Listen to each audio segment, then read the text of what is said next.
One of our kids has always been a snuggler. From the time he was little, he loved to sleep in our arms or fall asleep right next to us before we moved him to the bed each night. And when he got a little older, he loved when we'd scratch his back. It quite honestly would calm him down before he took a nap or he went to bed. And he would beg us, "Scratch my back for 1 more minute." Or 2 more minutes in his cute little kid voice. It was hard to say no. I think he was even self-aware about this at a young age. One time, our kids, they stayed with my sister, and he asked her not just to scratch his back before bed, but to do it in a certain way. Up, down, circular motion. And we laugh about this now because it was pretty funny to see how particular he was with back scratching. But it makes me wonder, at least at that point in his life, if our son's love language was physical touch.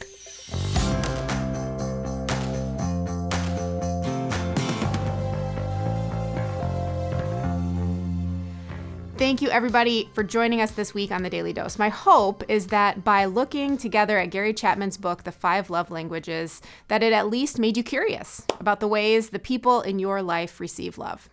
And today, we are closing things out with the final love language, physical touch. For a minute, as we start, I want you to turn to the Bible, to this story in the book of Matthew, chapter 19. So here we have the disciples, and they've become a little too protective of Jesus's time. They have their very strong opinions about the things and the people that they think are important, and therefore, on the flip side, about the people who should not be important to Jesus. And we hear in verse 13, then the people, or in other versions it says the parents, they brought little children to Jesus for him to place his hands on them and to pray for them, to bless them. But his disciples rebuked them. Jesus said, "Let the little children come to me. Do not hinder them, for the kingdom of heaven belongs to such as these." When he placed his hands on them, he went on from there. See, these disciples, they thought that the children were a waste of Jesus's time, that these parents who were wanting Jesus to place his hands on them with a blessing, that they were over the top. There were so many other ways that Jesus could be teaching, they thought, using his words to explain the kingdom of God. But for these children, Jesus's healing touch was what showed them love. The love that comes from touch, we have to acknowledge it's nuanced. There is such thing as harmful touch, and we can't ignore that. However, there might be people in your life who are reminded that they are loved and that they are safe and secure when you hold their hand, when you snuggle up to them on the couch, when you let your child fall asleep right next to you in your space for the millionth time. So as we close this week, I hope that each of you will look back at these 5 love languages and at the people closest to you with a new lens for love.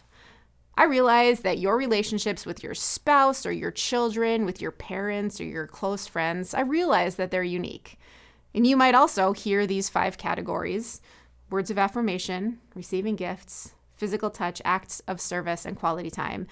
And you might feel like your emotional love tank is refilled by all of them in some way. And that is certainly okay. Maybe you have a really healthy way of expressing your need for love. Maybe it's well-rounded and you are multilingual, as Chapman says in his book.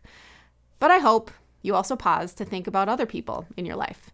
Maybe you will actually sit down and ask them, how do you best experience love? How does it look different from the way that I experience or show love? Is it when you say you love them and offer encouragement in your words? Is it in setting aside time every week for intentional one-on-one time together? Is it by offering, without being asked, to take care of the laundry or run some errands? Or is it by giving a thoughtful gift or offering a hug and a back scratch to your child as a non-negotiable part of bedtime? Thanks again for joining us on The Daily Dose. We would love to have you subscribe on our YouTube channel so that you'll get notified when we're launching into a new topic or devotion every single weekday. See you later.